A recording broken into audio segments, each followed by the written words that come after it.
Welcome to ABA Inside Track, the podcast that's like reading in your car, but safer. I'm your host, Robert Perry Cruz, and with me as always is, one of my fabulous co-hosts.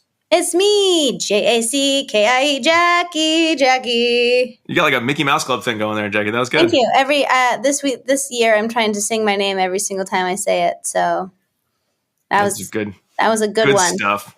Diana, unfortunately, is on assignment with our oldest son, which is what she's doing most of the summer with sports. A lot of fun. So but this isn't a sports podcast. Thank goodness. Am I right? This is a podcast about behavior analysis and behavior analytic research, where every week we pick a topic and discuss some relevant research articles. And this week we were deciding, you know what? We want to take a little trip in the Wayback Machine. We want to think about what came before us. Maybe it's because we're all getting older and, starting to, really want to grasp on to previous events when we were young and everything didn't hurt so much. And so we said, what do we know about history? And we couldn't just do a podcast about our own history because that would be fun for us, but not for anybody else. And we said, well, what about the history of behavior analysis, history of psychology? Where did we all come from in terms of our professional field? And we were very fortunate enough to have someone who has been asking and answering this very question for some time, Dr. Mirari Elcoro. Mirari, thank you so much for coming on the show to school us in some history. Thank you for having me. I'm very relieved that if this were a podcast about sports, you were not going to invite me for sure. So Yes, thank you for having me to talk a little bit about history. See, right now I love that idea. I want to make a sports podcast, and I just invite on people who are like, I don't want to talk about sports at all, and see where it goes. That's right. Right to the bottom of the iTunes charts. Well, Mirari, thank you for agreeing to come on. We're going to be talking a little bit about history. I'm off topic because Diana is usually the one who tells us what articles we will be discussing. So, Jackie, do you want to grab the reins and do that?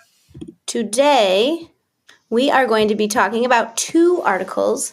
One is from the Journal of Experimental Analysis of Behavior in 2021 and entitled Murray, Sidman, and Patient HM, The Role of Behavior Analysis in the Emergence of Collaborative Modern Neuroscience by Elcoro and Backer. And then the second article we are talking about was printed in the Society for the Teaching of Psychology in 2015. Yep, and it is titled This Old Thing, Using Old Laboratory Equipment to Enhance Student Learning by Elcoro and McCarley. Oh, I love that. Love that title. That's so good. It's one of my favorite titles. I love it too. And yesterday I got in touch with Nancy, my co-author, who's still in touch, and we had so much fun thinking about that article, putting it together. So I'm glad we get the chance to talk about it. Oh, yay. It was very cool. I'm impressed that you got something written in teaching of psychology because I try and they're just like, what? Behavior analysis? No. So I'm very proud of you for that. Thank you. I learned later on that, they're not that easy to publish in. No, they're difficult. Yeah. So I saw that and I was like, ooh. they're just like, we already know how to teach psychology. We're done. We don't need any more. No more research. We know how to do it. They've mastered the code. So, Mirari, before we start talking more specifically about your articles, please tell us and our listeners a little bit more about yourself and how you came to be interested in publishing on and studying and looking into sort of history of psychology and behavior analysis. I'm from Venezuela originally, even though I've lived in the States now almost half of my life. I moved to the United States in 2001. And, it was in Venezuela, actually, that if you would, discovered behavior analysis. And actually recently, and it's still in the works, I have been working with a colleague who's also from Venezuela, who teaches at University of Florida now, Corina Jimenez Gomez. We went together to undergraduate.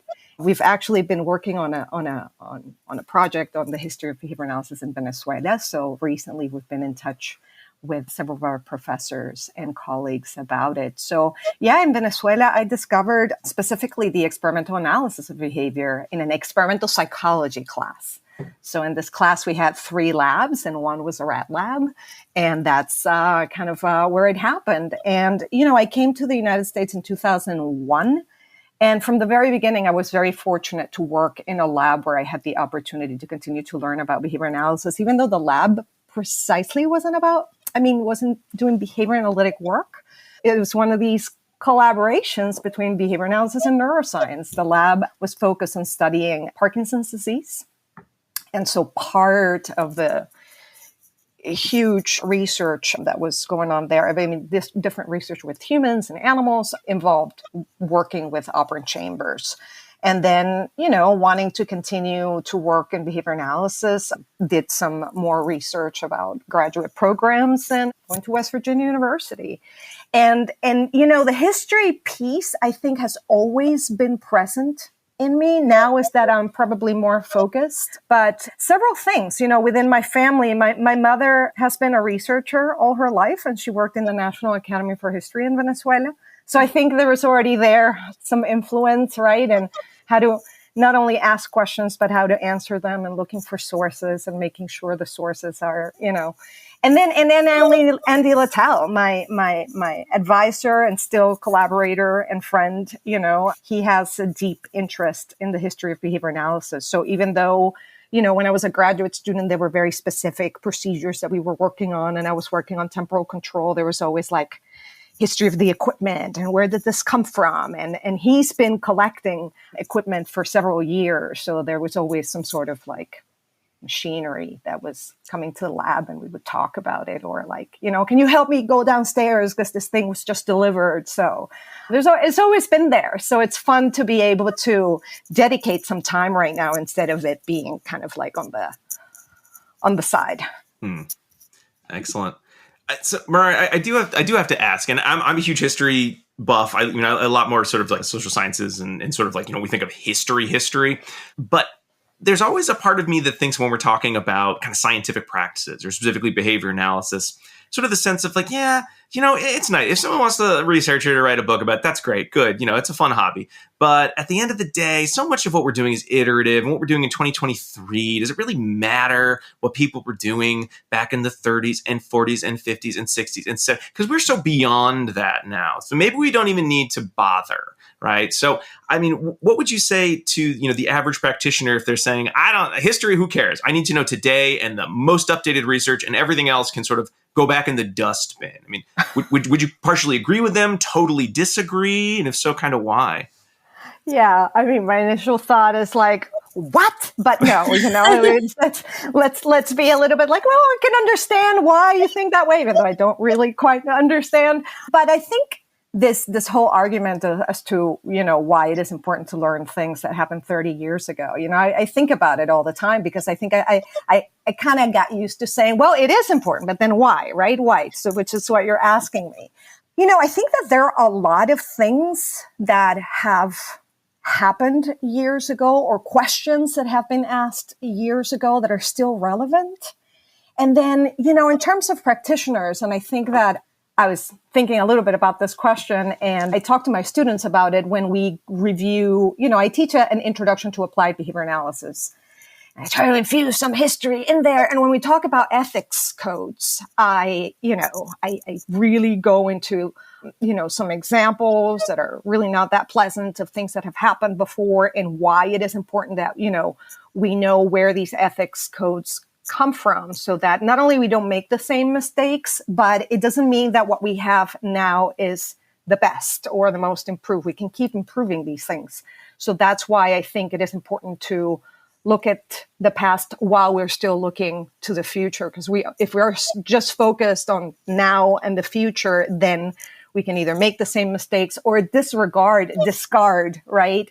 Things that are still relevant. So yeah, with the most recent version of ethics codes, it's important, I think, to show students previous, ethics codes, and to, specifically with guidelines that highlight diversity and inclusion, professional development and training.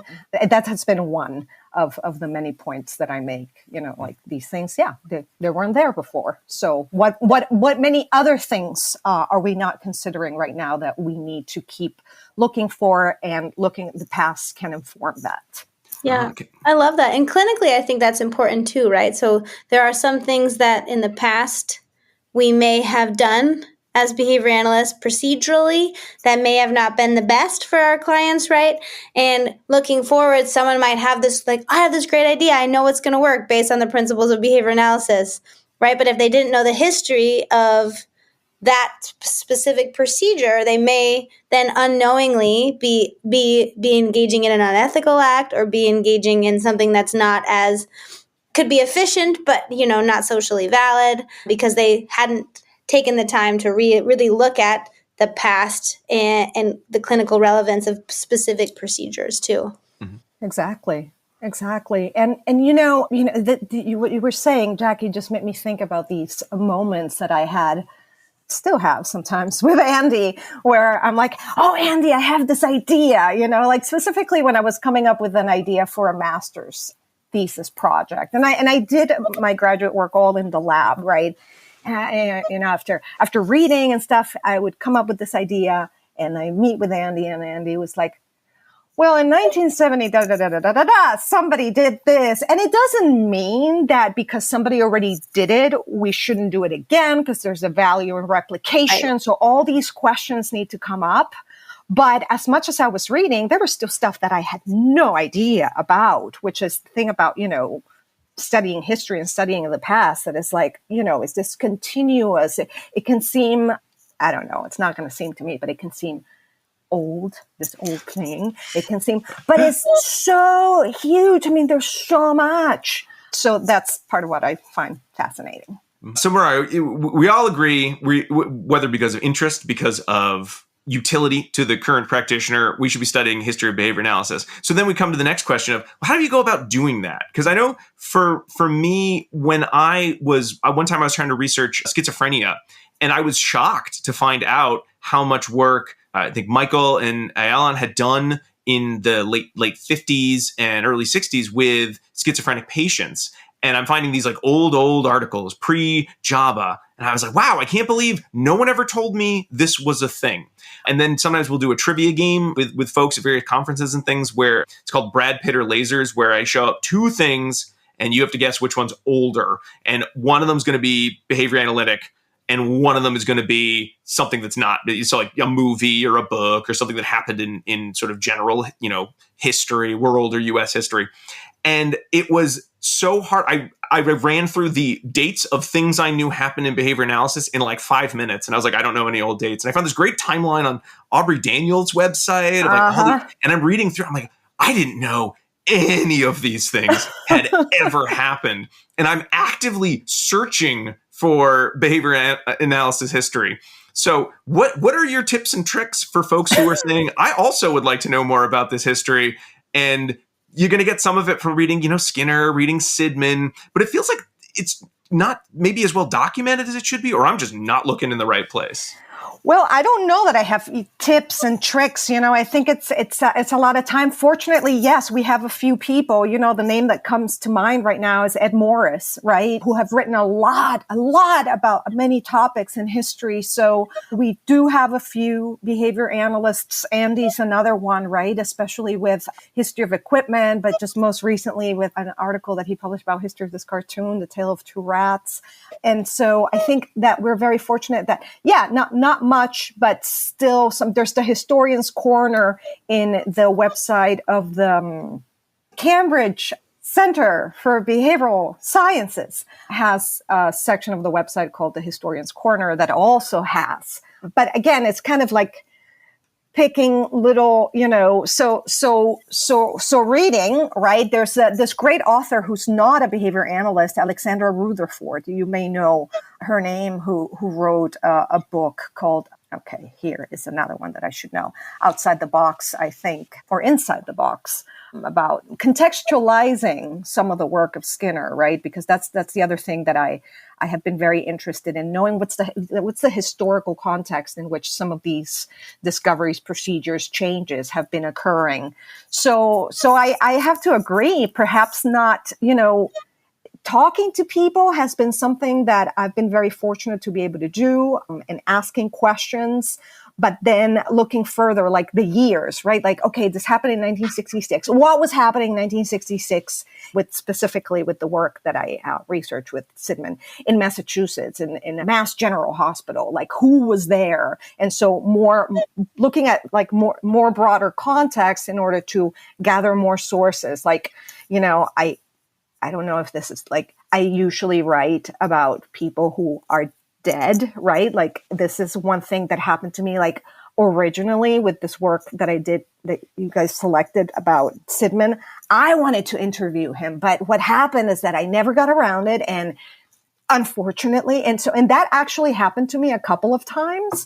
And so I'm like, okay, these things can't wait. So when you have the person, but then what happened with that paper is that I was able to talk to people who worked around that time. Mm-hmm. So Bill McIlvaine and a couple of other people were generous enough to either by email or, by the phone, have conversations with me and share their knowledge and then give me other pieces of information, like, oh, have you read this? Have you read that? And so that's kind of, and I think it's part of what I like, it's a very different way of collecting data, if you would. Mm-hmm. Just also made me very interested in learning more about qualitative methods in doing research, but talking to people and structuring interviews. And I mean, you're doing that today, right? Asking me questions. So I think that's how, and I don't necessarily have, hopefully within the years that I hope to continue to do this, it'll be more structured, but I don't necessarily have a bag of tricks. Again, I'm very happy and lucky to be able to have access to certain people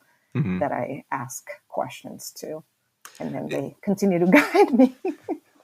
I think you're so right in terms of, a lot of that information is there, but I don't know. Maybe I don't know if it's a U.S. school thing, but I sort of think of history as something that, somebody wrote a book and it has all the big important details that they decided were important. And someday I'll get the book and it'll have, here are the big events that happened. And then maybe there'll be a couple of those like boxes of, other, this person also did this and this.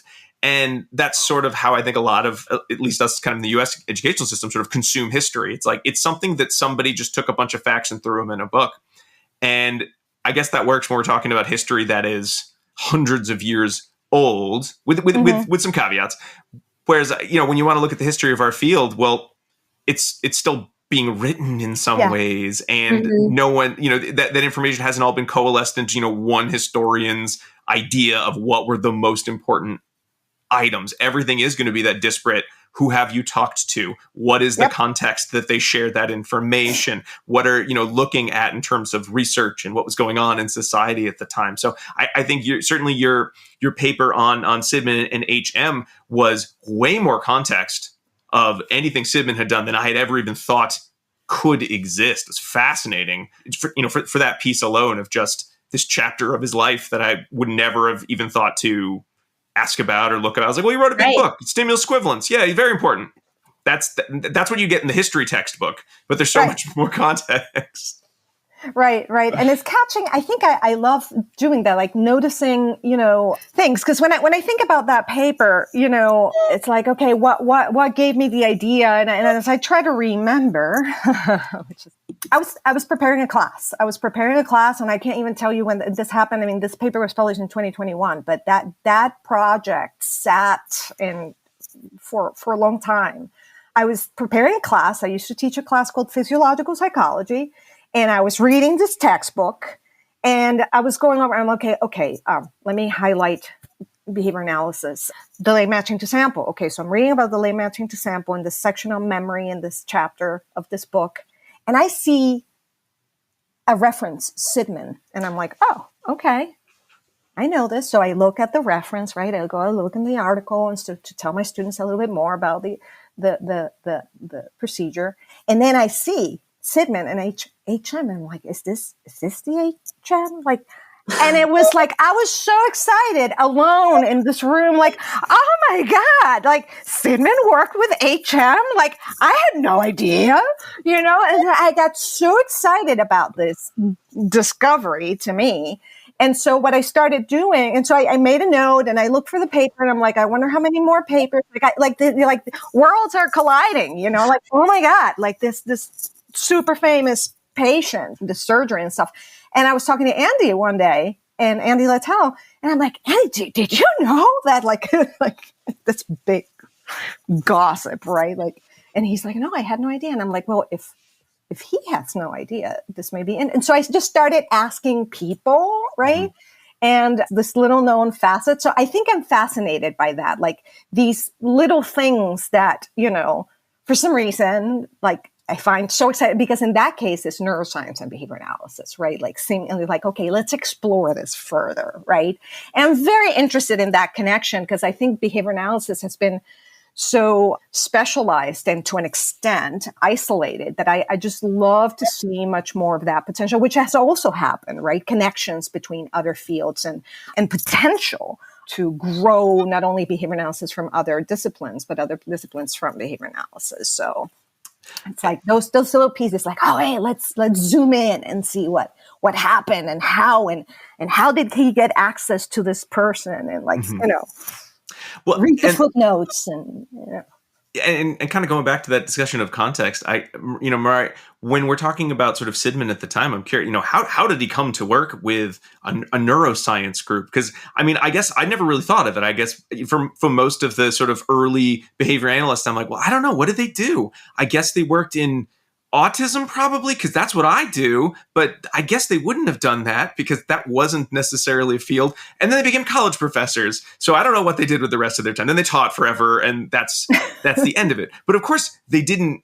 follow the same trajectory that most BCBAs do nowadays, because that wasn't a certification at their time of study. They would have been in psychology, or they would have been in neuroscience. So just having the sense of all these individuals who have sort of mapped out what the field would become. Well, they didn't work in, I work in the behavior analysis department of my college. They would have worked in a totally different department. They would have been doing research with totally different collaborators.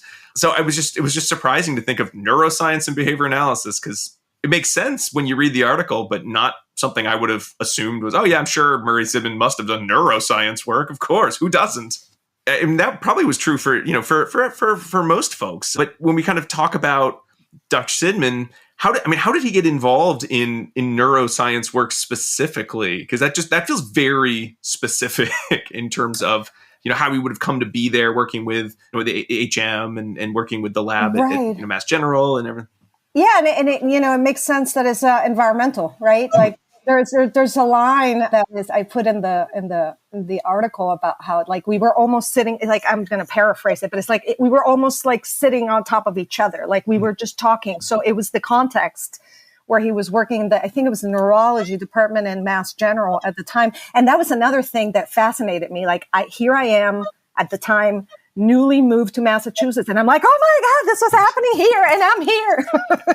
That was another thing that was really exciting to me, that I had access not only to people who were here who work with him, but that I am actually in this environment and close to. So I think it's environmental. The other thing that is interesting that I may have heard, because I did have the privilege to meet Murray Sidman a couple of times. One was when I was a graduate student and he was invited to West Virginia University, and he was so gracious with his time, and he signed all of our books, and we took pictures and all kinds of things. The article, so Richard L. Sidman was at the time when Sidman was doing all these collaboration, assistant professor of neuropathology at Harvard University. So Murray Sidman was an assistant professor of psychology, and then his brother was an assistant professor of neuropathology. So there was that connection too. And they did actually a book, a neuroanatomy, a program text, so program instruction to teach medical students neuroanatomy. So that was another connection that, I don't know, set the occasion for these collaborations to occur. Their parents must have been so proud, right? What smart kids. 2 professors at Harvard. Yeah. Right? Oh my God. Yeah. Yeah. So, Murray, can we go? I want to go back a little bit and talk about, for folks who might not have done like a neuroscience class, or like me, it was, one of their freshman giant lecture classes they took way back in undergrad psych. Who is patient HM? What was the importance of him and his, contributions to, neuroscience? Yeah. So Henry Molaison, now we know the name.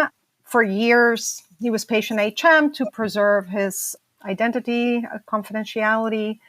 So he was an individual who basically he had a history of seizures, and he underwent this new surgery. And I think this is part of the reason why he was well known, because he underwent this surgery that had not been performed in anybody before that was aimed at alleviating these seizures.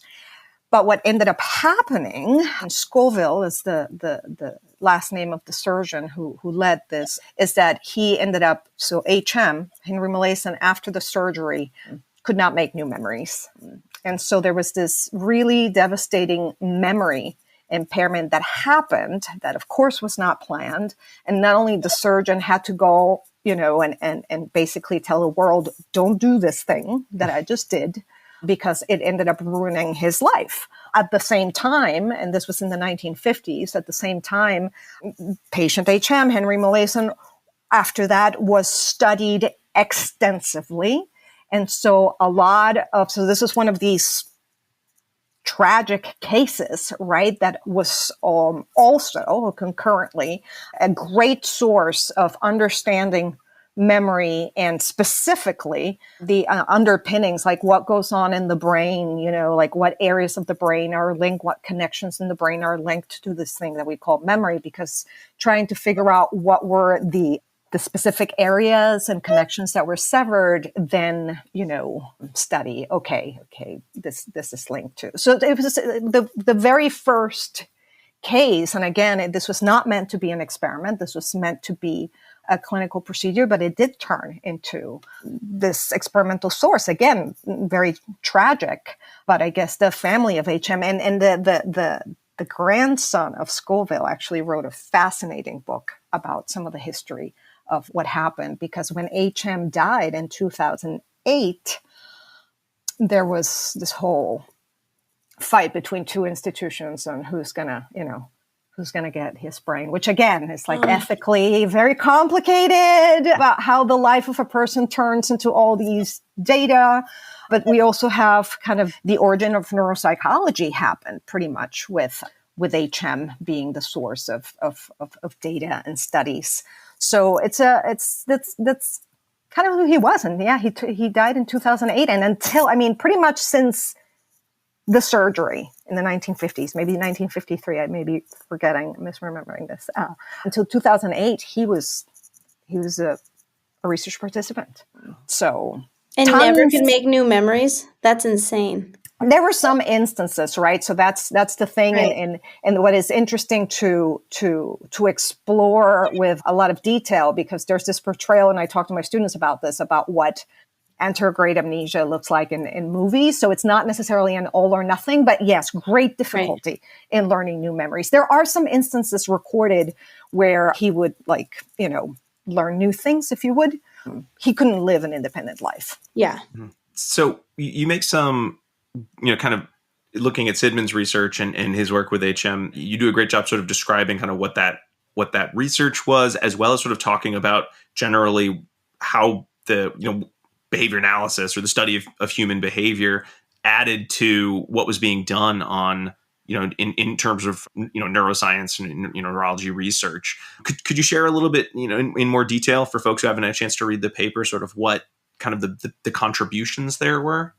I think that the contributions come in with development of procedures, right? Something like a delay matching to sample, like the precision of some of these procedures, and then the analysis that comes with it. Mm-hmm. So analytically, procedurally, the sensitivity of some of these procedures, right? That is not a correct incorrect type of assessment, is tailored to the individual and sensitive, right? And provides the potential of capturing changes, right, within a session, across sessions. So I think that mainly, because one of the things that I learned as I was doing this research is like, wow, all these generalization gradients, right, which are these graphs that you can generate when you have a particular stimulus, right? Different dimensions of the stimulus, then responses to each one of these stimuli. All of these generalization gradients that are basically profiles, as I think about them, of each individual with particular, let's call them brain injuries, because that was one of the papers that was explored. All this was before imaging techniques, right? So here you have super sensitive, structured procedures that give all these super sensitive data that is basically a reflection of the behavior of this individual and underpinnings that have to do with brain function. So in a way, I like to think about it as this is an image that then could be, and some people are already doing that, correlated with images. But, we have the function, right? And then the structure of the brain that later on, because I believe it was in the 1970s that then was the first brain image that was obtained from patient HM. So the power of the procedures and the analytics, I think, is one of the main to measure behavior. Mm-hmm. And the potential of change, right? Because that's the other thing. If we center on okay, we severed, I'm just going to say this, the hippocampus. Oh, well, it was the hippocampus and now it's severed. So it's over, right? We have the behavior changing, but also, and this is where the compatibilities are so beautiful. It's like neuroplasticity, right? We know that even after, and of course, depending on the extent and everything, after severing, after changes, the brain keeps changing. Right? So that's I think the beautiful connection between behavior analysis and a field like neuroscience that have these compatibilities. One example being the concept of neuroplasticity, the concept of shaping.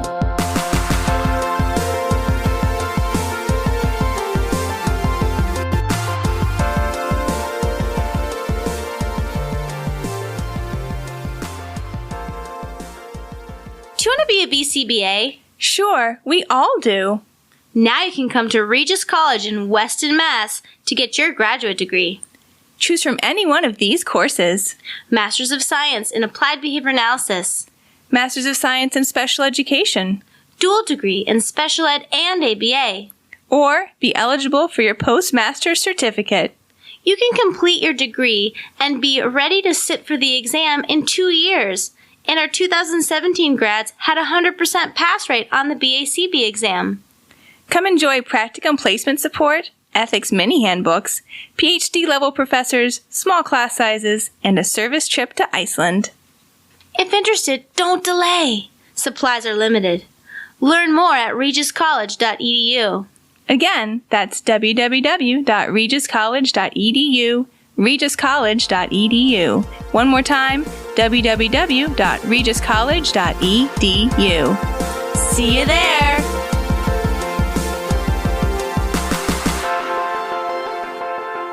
Hey everyone, just want to pause for one quick second to remind you that ABA Inside Track is ACE and QAVA approved. By listening to the show, you're able to earn 1 learning credit. All you need to do is finish listening, then go to the webpage, abainsidetrack.com, and click the Get CEUs button, or you can click on the link right in the show notes on your podcast player. You're going to enter in some key information, including the 2 secret guest code words. I'm going to give you the first one of them now. It is Venezuela.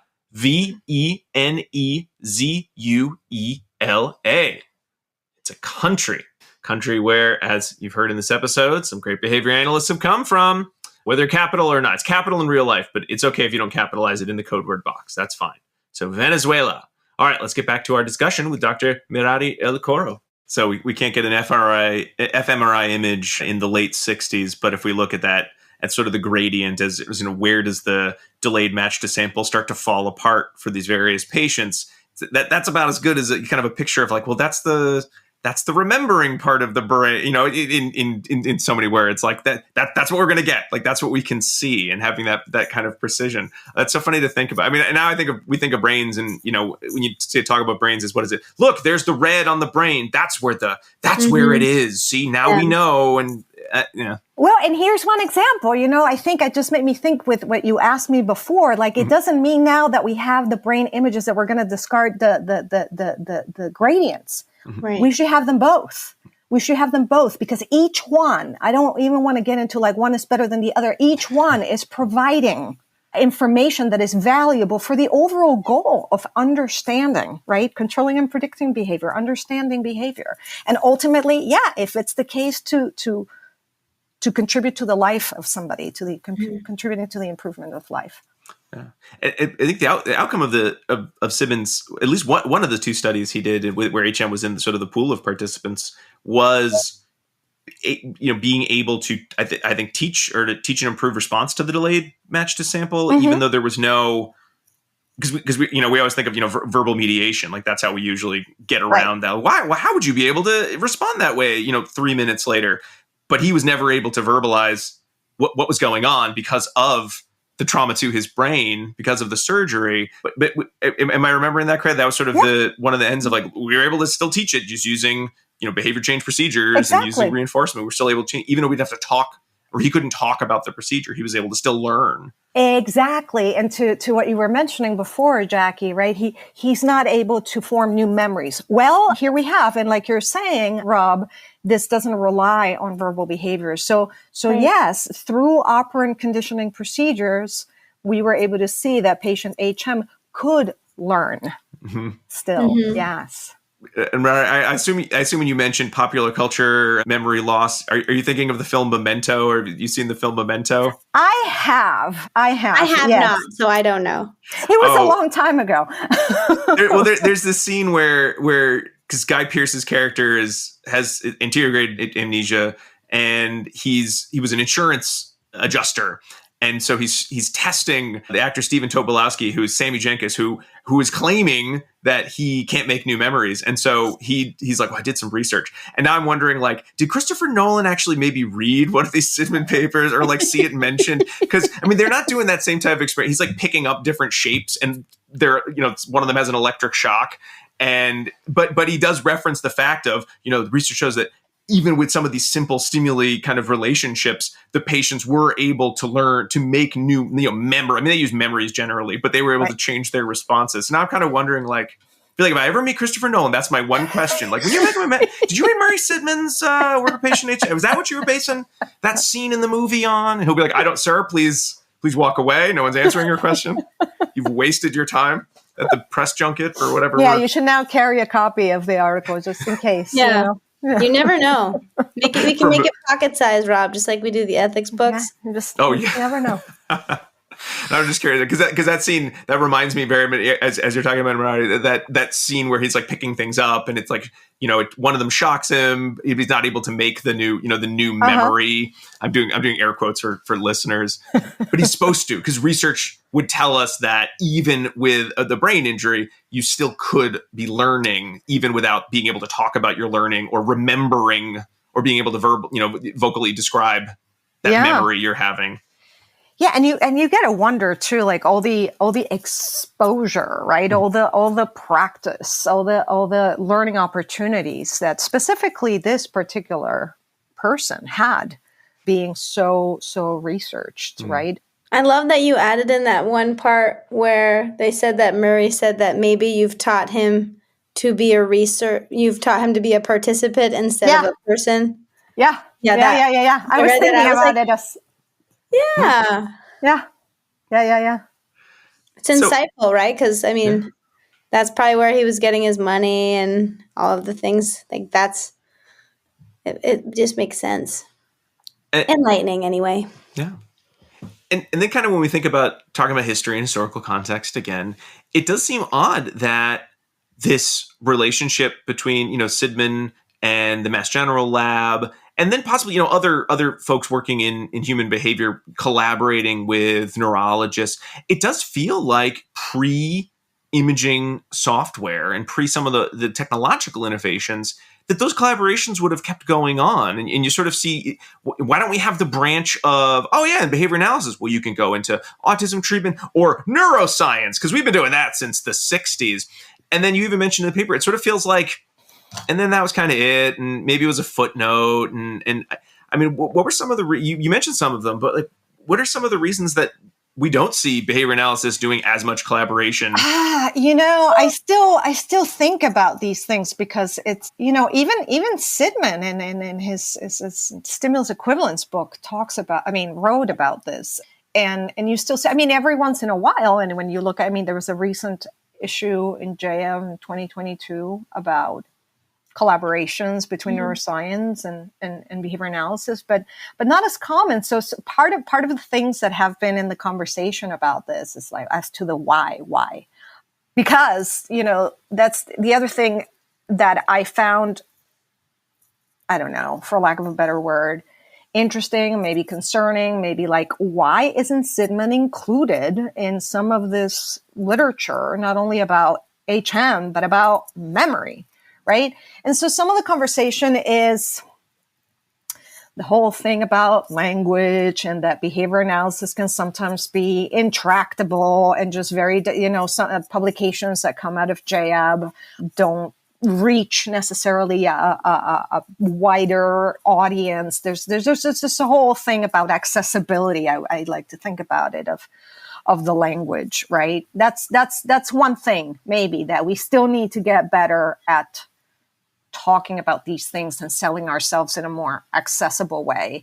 There's that. And I don't know to what extent this is true, right? But the fact that sometimes, I don't know, I'm going to say it, we think we're better than other, because there was at some point this comparison between assessments in the field that does assessment of brain injury patients versus behavior analytic procedures, like, behavior analytic procedures are more sophisticated. Behavior analytic procedures are better than neuropsychology. So that if you would, the potential competition between fields, like, these assessments in neuropsychology that are based on correct and incorrect, these dichotomies are not good enough. So I wonder to what extent, and again, I'm just imagining, that these discussions / disagreements across colleagues could not have resulted in better collaborations. Yeah, because there's a book that Corkin, which was a student of Brenda Milner, and Brenda Milner, I think,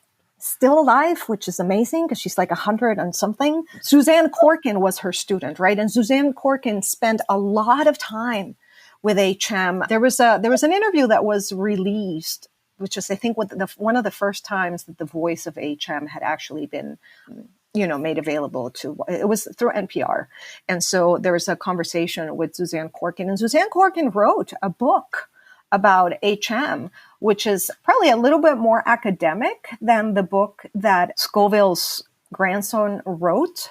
So the book that Suzanne Corkin wrote is called Permanent Present Tense, The Unforgettable Life of the Amnesic Patient HM. Again, a little more academic maybe than the other book that I use, and it's fascinating too. Dietrich is the last name of Scoville, who was the surgeon. The book is called Patient HM, A Story of Memory, Madness, and Family Secrets. Neither of those books have Sidman anywhere in the references. Oh.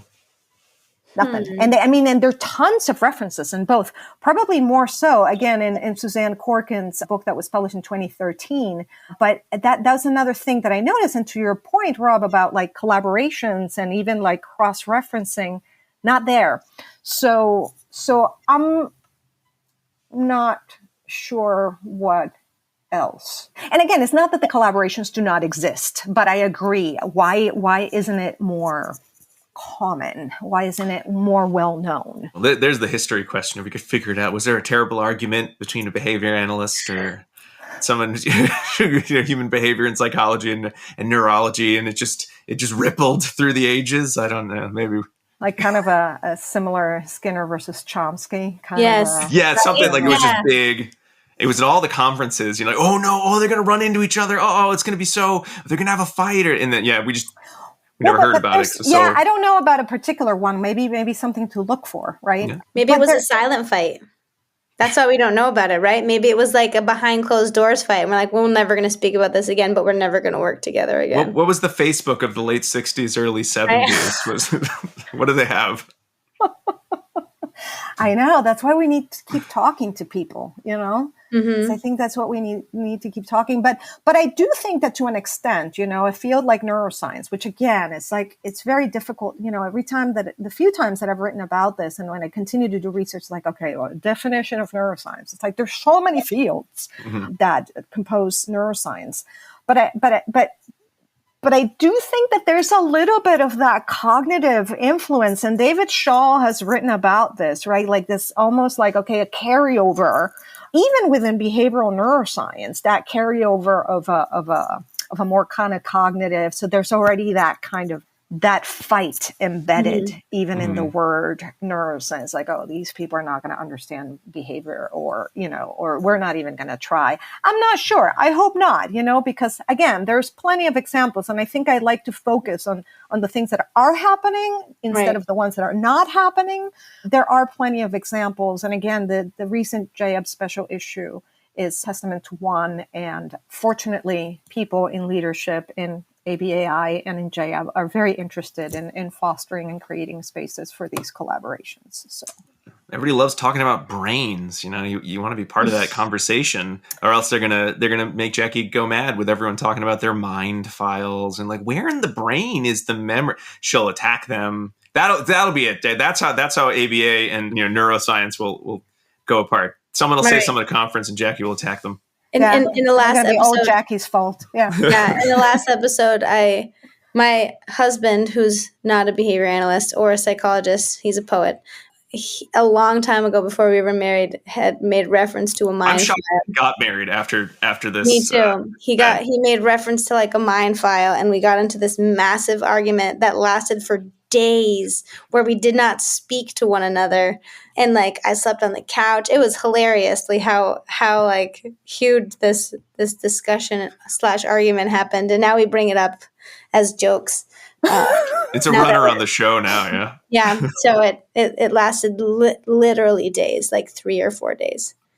Yet you are still married. So yes, we are still married. We don't fight about it now. Now it's more of a running joke. So I think I won. He learned to. He was like, if I want to be married, I better just tamp it down.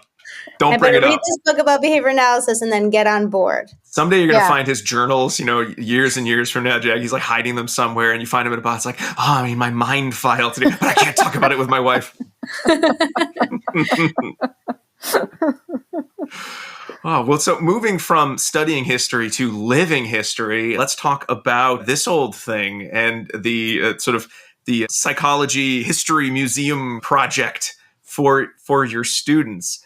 I love this idea. Where did this come? Was this one of those just like eureka moments you had while you were like, why is there so much junk in this closet? And you're like, I'm going to use it in a project, or you just were interested. Like, where did that come from? I think that's partly it, Rob. I don't know if it was like my upbringing where, you had to use everything and find a use for everything. I think it was partly that. It was partly what I shared before, this, I think from a very young age, interest in the history. There were just a lot of cool things in this lab the first university where I worked after graduate school, it was called Armstrong Atlantic State University. When I first got a job there in 2008, there was basically a lab that was pretty much shut down. I mean, there were the person before me had brought their own equipment and then they took it away. So by the time there was their own, they didn't. I just want to make sure it was their equipment. It's like they brought equipment and they took it back with them because it belonged to them. But when I got to Armstrong in Savannah, Georgia, there were just so many things to play with, and so there were these brand new Colburn Instruments, never opened boxes, operant chambers from 2000 that was my focus because I had been hired to teach a learning course with a lab. So I was focused on that. But then there were these other things that I just started asking people like, what are these things? And do we have manuals so that I can get an idea? Because there had been behavior analysts who worked over there, but there were also people who studied perception. So there was like a tachyscope and like other equipment. So I just started getting interested in this, and they sat for a while on the side. But there was also like, Andy in the back of my mind, in your mind file, and my mind file, Jackie. I just kept thinking like, I would like to do something with them. Yeah, I would like to do something. And I also I say have because even though we don't work in the same place anymore, and she's retired, a wonderful colleague who was teaching history and systems at the time.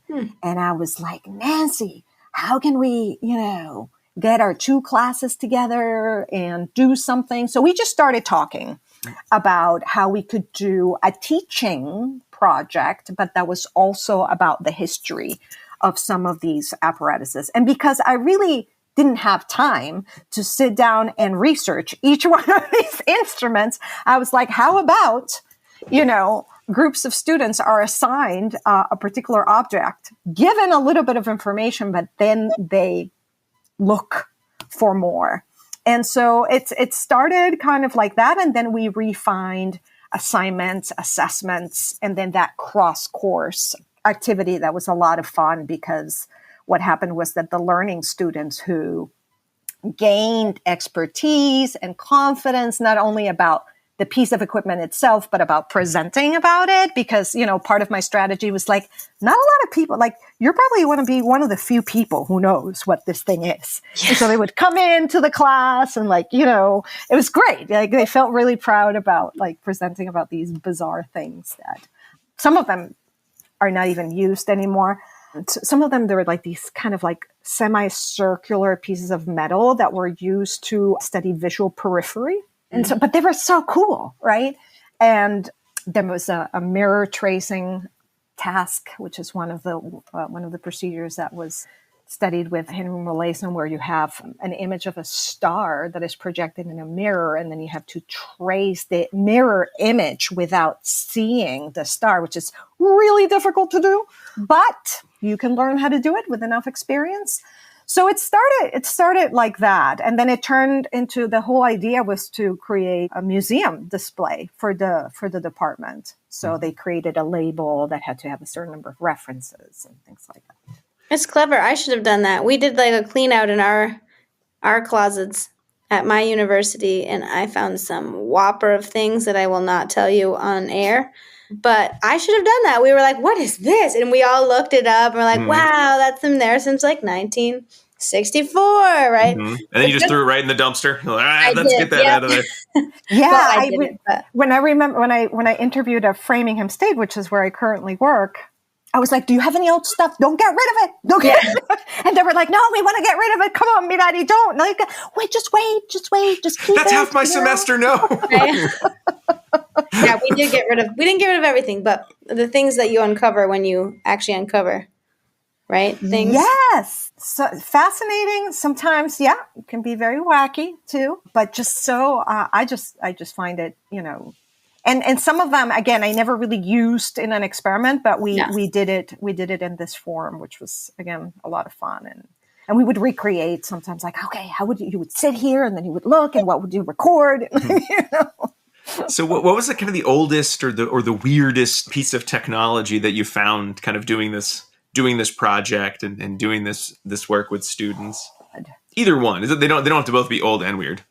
I'm just going to another time in my life, so not that particular. I'm not going to answer the question directly, because I can't think of what was the weirdest of that particular project, certainly any project. I mean, having replicated and done this again, anything that seems particularly old or noteworthy to.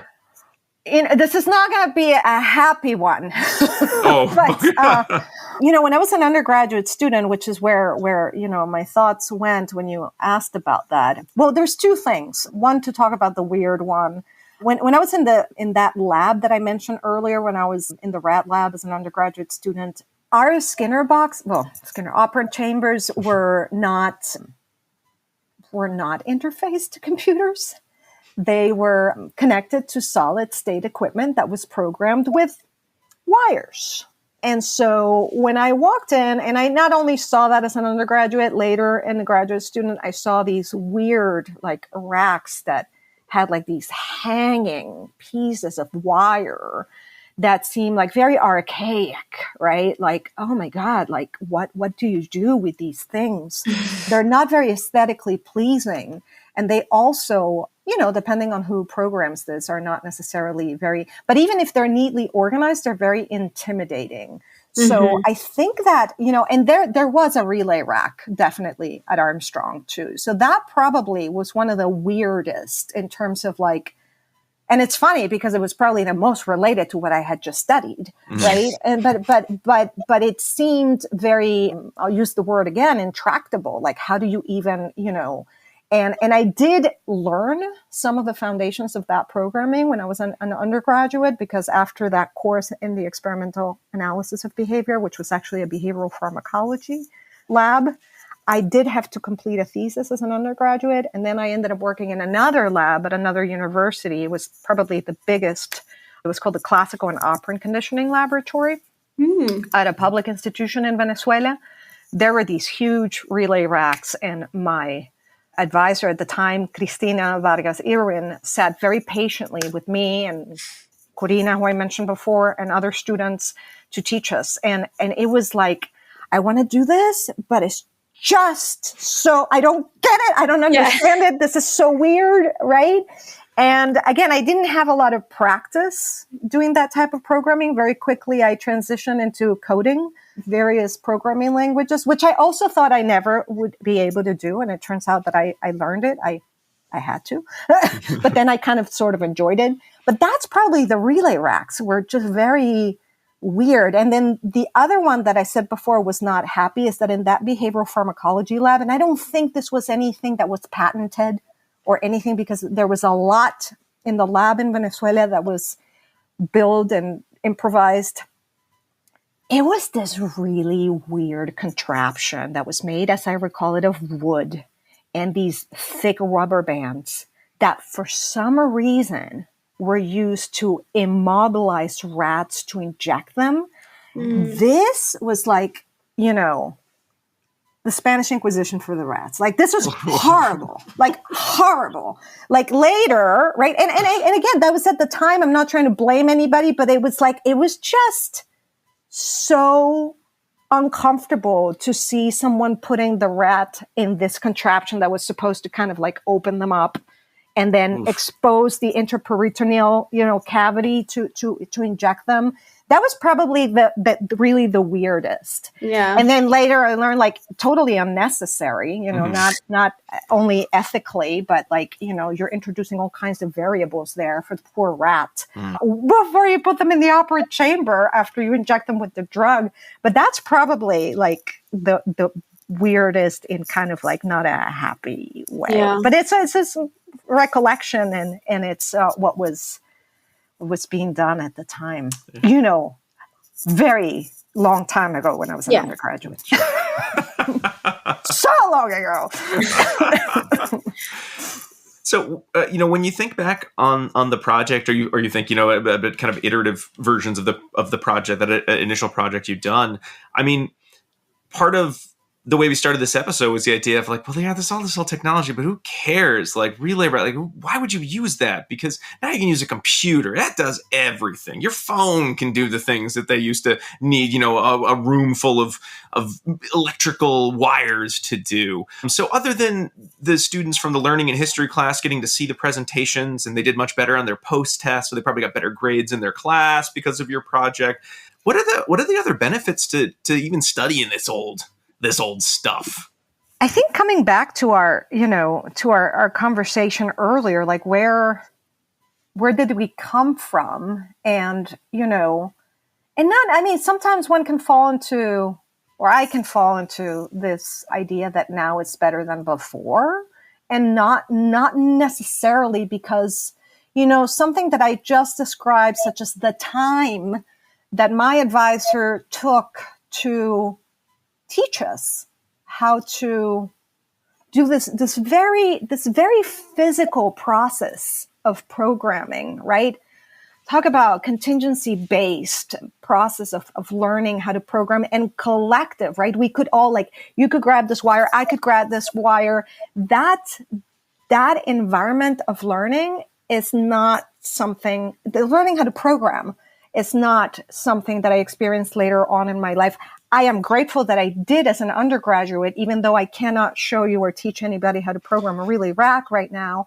I'm glad that I had that experience because it provided that sense of community that I think is part of the reason why I continued to be in behavior analysis. We had really a tight group, right? So that sense of, and then again, that environment that, now we have, more sensitive data collection and all this stuff, but you don't sit down and, learn in the same way. So I think recognizing certainly, some of the benefits that we have now, but also, we have now, because this is how it started, and we should take some time to realize that, even though we may not necessarily program in the same way in an operant lab right now. I really, a similar experience. And again, I credit Andy for that, because when I went to graduate school, yes, we did have a lot of the things interfaced, but he kept cumulative recorders in the lab.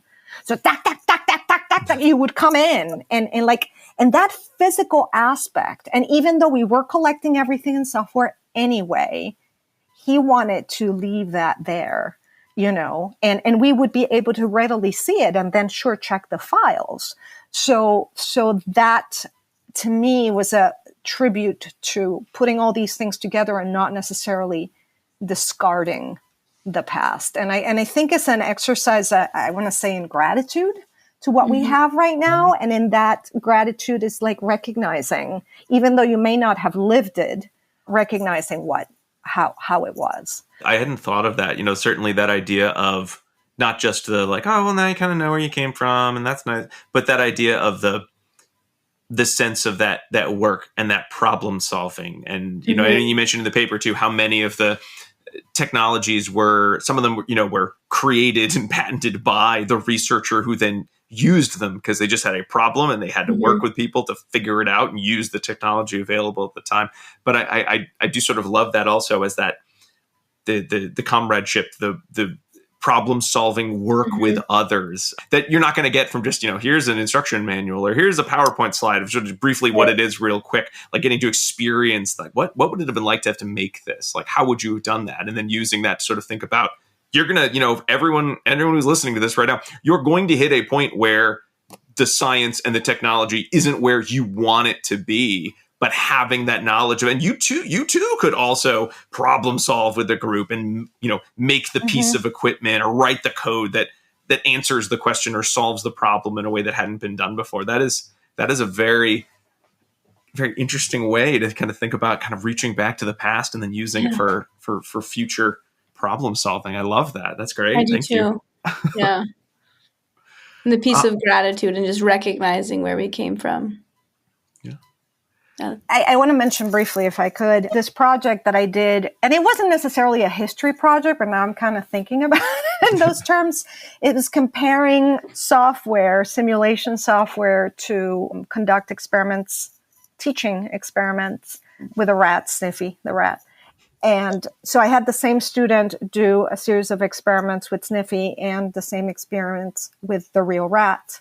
And then we asked them questions about their experience. And consistently, the students preferred to work with a real rat than with Sniffy.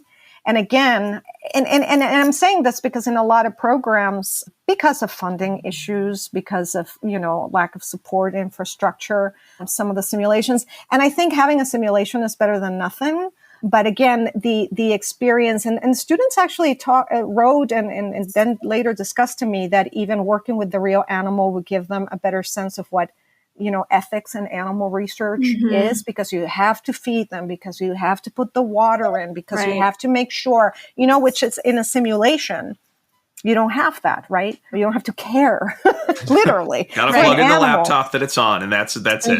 Right. So all these aspects of what, in a sense, even though this is, again, not a history project, the antiquated way of running a lab, when we get rid of labs and institutions, we're taking away some of these aspects of learning. And maybe the question is, how do we preserve some of these aspects of learnings as these environments change, right? Yeah. Maybe just like one of those little things that kids can buy. Everett has one.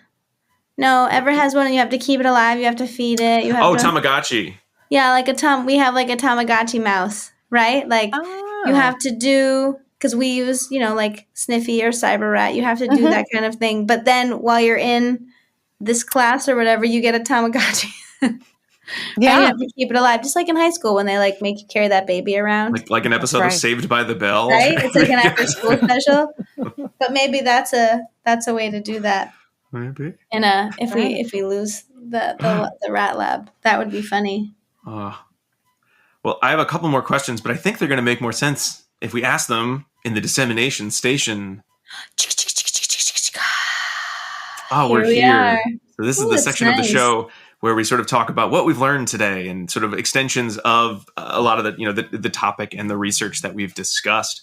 I think, Mirari, one of the questions I had too was in talking about the value of learning about history. I mean, looking at our task list, sort of, because you started the paper, this old thing paper, looking at the psychology task list or psychology expectations, which did seem to have a much more direct, hey, you need to know the history of the field. And then looking at our task list, we certainly need to know foundational knowledge like philosophical underpinnings, concepts and principles. But I don't know, do you think that captures that same sense of you need to know where we came from? Or if, you were going to add something for for the next task list, would you put a more specific knowledge of history or knowledge of the origins of some of these principles and philosophical underpinnings? Like, what are your thoughts there? That's a good question, right? Because my initial thought is like, yeah, we should learn more. But then again, we have so many practical, limitations and time and everything. But, what I don't see very often, and I don't claim to know all opportunities, so I may be missing some information, are professional development opportunities that could expand on this, right? So yes, I think that more opportunities, but again, I think contextualizing it, because I think the way that you teach history, it's just the way that you teach history can be sometimes a little bit alienating and kind of reinforce this idea that why so to really be intentional about the importance and how we teach it could be infused in some of these opportunities, not only at the graduate and undergraduate level, but in professional development for CEUs, right? More on the history of I know our I field. saw, I think Julie Vargas, I think it was the first Mass ABBA convention, talked about Skinner and sort of vacations and sort of some of the inventions he would make for his kids. And I remember finding that so fascinating. I was like, why don't we have more of this? And I was like, I mean, you're only going to get so many, like somebody talking about, their famous family member in the field who understands you're only going to get so many of those talks in any given period of time. Right. But still, I wanted more. I would love to have more of that, just that kind of people talking about, my lunch with blank, and here's some cool stuff we did back in the day, something that just had that not, to your point, not that sort of fear of like, you have to learn these boring facts because that's why history is, but that lived in component of the history and what it means more directly. Yeah. And I think, sometimes I guess you have to know your audience, right? But how do you make these things? I was reading, there's a line from this other book that is not in behavior analysis. I think it was an introduction to a book by Nikki Giovanni, but it was like, some call it gossip, some call it history, right? Like this thing, like, like this story, like maybe we will find, Jackie, this big argument that happened and tell the story. And sure, like, did you know that Sidman, and I'm making this up, got into an argument with such and such, and then contextualizing, and then yes, we have a task list that we have to follow, and then making it count for whatever the practical purpose is, but also making it engaging, making it relatable, making it valuable. I think that's part of the trick that makes it exciting, and I want at some point, I have not ever taught a history and systems course as we name it, right? Maybe we need to change the names of some of these courses, but it's not just about changing the names, right? Yeah. It's about making these valuable experiences and certainly bringing people who have been involved, as long as they're alive, right? Making people available to do these things. And that's another thing that I have found that, initially when names come up, I'm like, how am I going to reach out to? People are, at least some of the ones that I have contacted. I mean, I have had experiences in the past that haven't been that pleasant, but some people are really willing to share their stories. We've noticed that too. Yeah. When we reach out to people, we're kind of scared to reach out to. Mm-hmm. Most of the time it goes well. Yes, and very generous. I mean, again, I've had phone conversations and then emails that are like, wow, with pictures and attachments. And I'm like, all right, bring it on. So I think that there are a lot of possibilities there. So, Mirari, do you have any future plans for sort of looking, more specifically looking into either history, whether it's through more projects with your classes or more lines of inquiry and research into sort of little known corners of, behavior analysis in the past that you kind of have in mind or you're planning for the future? Yes.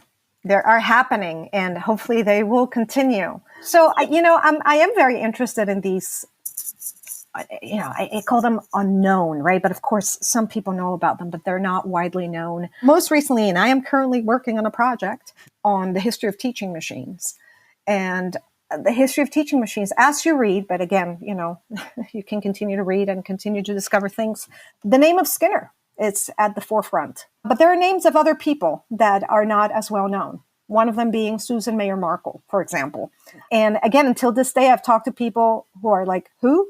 I'm like, exactly. Let me tell you. And so not only facets like in the project of Sidman, but people who aren't well known, people in behavior analysis who aren't that well known.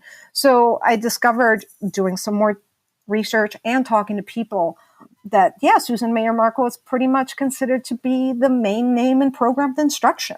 But what happens is that, sure, we can credit Skinner, but there's this overshadowing going on sometimes in how people write about history. And actually, Susan Mayer Markle not only wrote about program instruction, but about the history of, she has this paper about the first 100 days of the Teaching Machines project at Harvard. So bringing to light perhaps people who aren't that well known is another thing that I'm very interested in doing. So this whole project started, it's reviewing a book about teaching machines, which is a great book that was written not by a behavior analyst. Her name is Audrey Waters, and it was a book that was published in 2021 who has given me a lot of resources and things to think about the history and how history is written. Because Audrey Waters brings up exactly this point, like, there are these people that aren't that well known. And so this all came out of a project that I'm still working on and hopefully continue to work on history of errorless learning and errorless teaching as contrasted with trial and error teaching. And where did this whole idea and notion and procedures and approaches to errorless learning came from? But I am also not only interested in, if you would, elevating people in behavior analysis who are not as well known, but people outside of behavior analysis who I think behavior analysts, and especially in teaching, I'm very interested in teaching behavior analysis and teaching through history, maybe. I don't know. I'm still trying to put these things together. But this project on errorless learning, and more recently, and also there's another project, and these are all kind of like in various stages of submission, revising, so I don't want to talk too much about them, but it's still what I'm working on. If you say them on a podcast, it's totally copyrighted. I believe that's how the law works. So you're good. But it's ongoing work, whether it gets accepted or not. I'm going to continue to work on this, and whether it gets accepted in a behavior analytic journal or not, and that's another thing. Like, I think that bringing these things not only in the classroom, but to different audiences is part of what we need to do, precisely so that these collaborations that we've been talking about can continue to be sustained. So there's a project on history of behavior analysis in Venezuela I think that we started this project, and I think we want to continue it, not only because it is interesting, but as a tribute to our professors and people in behavior analysis in Venezuela who aren't that well known. There are a few articles here and there. The Mexican Journal of Behavior Analysis has several of history of behavior analysis in different parts of the world, but Venezuela is not really a country that you see present in many environments, but specifically in behavior analysis, and partly because maybe the history has been short, but the legacy, which is one of the things that we're interested in, continues. So I think it's an exercise of, history, but also I think this idea that I think, in our conversation, thinking more about it, like an exercise of gratitude, like, we are because of all of these people, and we know some of them that are obvious to us, but others we don't even know. So let's find out. Yeah, I like that.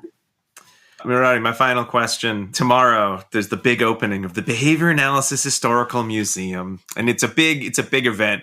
What would you say would be the maybe 2 or 3 displays in terms of technology or equipment that you would say that should be front and center, right when people are coming in the door, paying their admission fee, or maybe it's free, whatever. What should they see right in front of them to sort of get a sense of these are important in the history of behavior analysis? I think this is like teaching machines. Oh my God, the teaching machines. Mm-hmm. I think,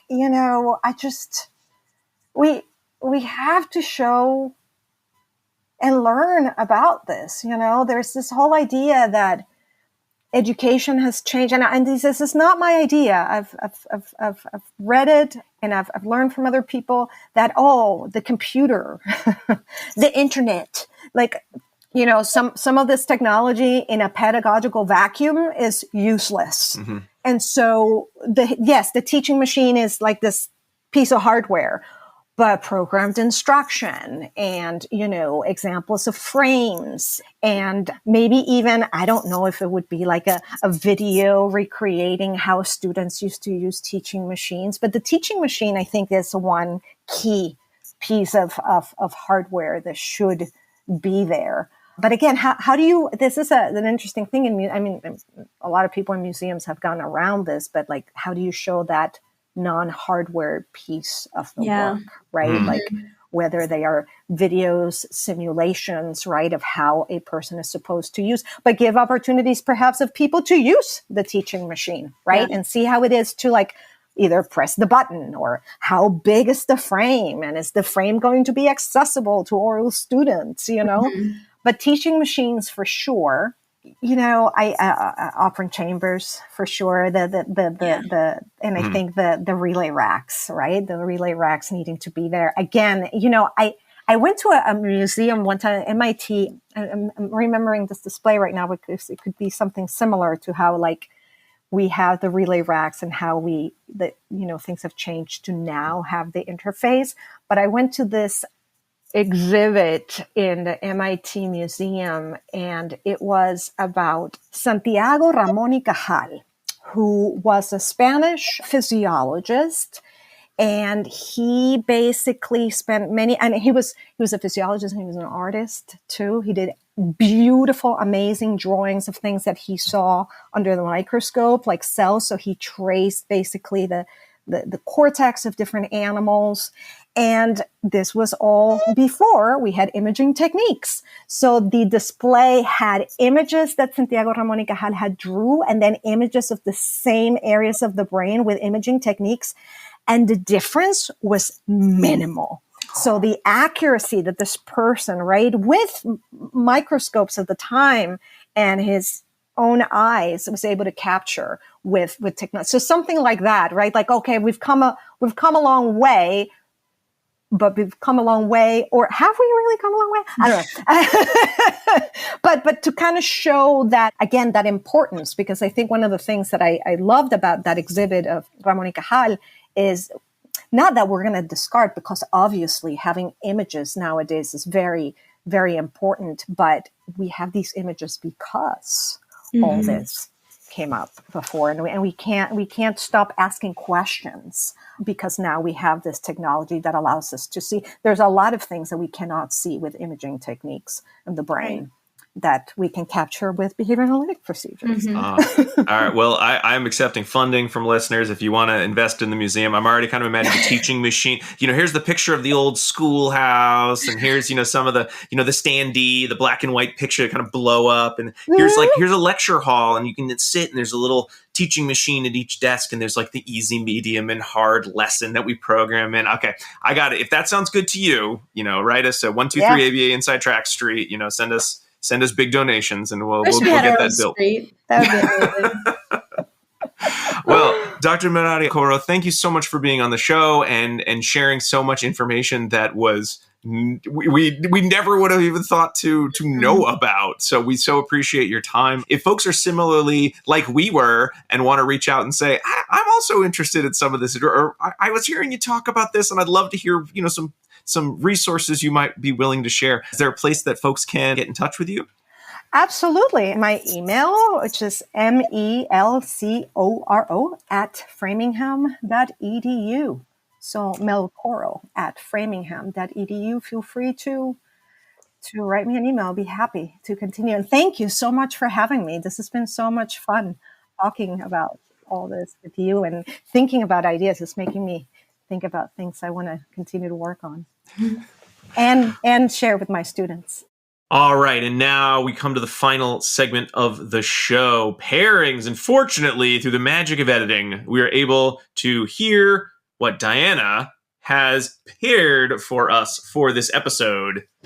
Hello, everyone. I'm so sorry I couldn't be here earlier. I had a conflict, baseball field, as has been happening a few times recently. But I'm here for pairings, and I'm excited to tell you that if you liked this episode, we have some others that may also be of interest to you.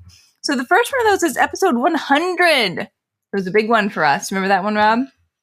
I remember, yes, we recorded it at our old dining room table. Well, we still have the dining room table. The dining room looks very different now. Okay, fair enough. Well, I remember editing it on a plane, that episode. Okay, so you know I used to edit these things. You know which one it is. So episode 100 is History of ABA, which we were very fortunate to have Dr. Gina Green join us for that episode. So if you liked this history, you might want to go back and listen to that. You could also check out episode 143, in which we discuss stimulus equivalence. I feel like that may have been a little bit of a topic here. Mm-hmm. You could also, if you're kind of on that history kick, you could check out episode 166, in which we discuss the history of functional analysis with Dr. Jessica Slayton. And then just for fun, I added in episode 187 with Dr. Dave Palmer as well, just because he is a true great in our field and was gracious enough to come on the show. So we got some of the good insight that really only I feel like he can provide to us directly from him. We weren't able to do that with someone like Sidman, but we have Dr. Dave Palmer. So you could check that one out. And then I also always, of course, recommend a little snack for folks. And for this episode, I'm recommending the thing that I'm making for dinner tonight because it's really on my mind. And so that is what I'm going to recommend. And it is muffaletta. Oh, yum. Yes, I know that you like it, Rob, but not everyone like may have had it or know what it is exactly. So muffaletta, you take one of those things you stick your hands in that you'd wear in old-timey 20th century Russia, when you go skating. That's and a muff. You smush it up. You throw it in a sandwich. I wouldn't do that. That's not going to be good. No, this instead is like a big old loaf, delicious bread. And you put on it some meat. So you could do ham or salami or maybe turkey. You put provolone cheese on it. And then on top of that, it's almost like a tapenade, I guess, but it not mushed up quite so much. Just like a chopped olive salad. You can have green olives and black olives and pimentos in there usually. And then you toast it all up together and it's very delicious. And so really it's just on my mind. But also I feel like it's an older dish, has a long history, but it's not always known to people, right? And it's also kind of a mix and an amalgamation of different sources. So it's an Italian originated dish, but it really came into its own in New Orleans. Cool. Yeah. That sounds great. Please enjoy. Okay. Well, with that pairing's finished, that brings us to the end of the show. We want to thank Dr. Mirari Elcoro once again for being on the show and talking and sharing so much about corners of history that we either were not aware of or had not thought of as a means of passing along information to kind of the next generation and the generation after that of behavior analysts. So it's very exciting topic. We want to give you the last secret code word. But before we do that, some other special thanks. Special thanks to Dr. Jim Carr for recording our intro and outro, Kyle Sturry for our interstitial music, and Dan Thabit of the Podcast Doctors for an amazing editing work. You can find more episodes of ABA Inside Track in your podcast player. Please subscribe. You can also find us online at abainsidetrack.com, where we have links to all of our previous episodes, to the articles that we discussed on them, and places to purchase CEs. You can also find these episodes posted on YouTube with the YouTube subtitling feature. We're on all the socials as ABA Inside Track, and for even more ABA Inside Track content, including access to our quarterly live episodes and accompanying free CE, and our super long seasonal book club episodes, where we're going to be, at the time of this recording, just wrapping up our discussion of Walden 2 by B.F. Skinner. Talk about history. You can find all of that by subscribing at patreon.com/ABA Inside Track. That's patreon.com/ABA Inside Track for all of these things, plus early access to episodes, CE discounts, all that great stuff. And of course, the secret code word, if you want to CE for this episode, it is summit. SUMMIT. The top of a mountain. The summit, if you will. And you will if you want the second secret code word. All right, that about wraps it up. We'll be back next week with another fun-filled episode. But until then, keep responding. Bye!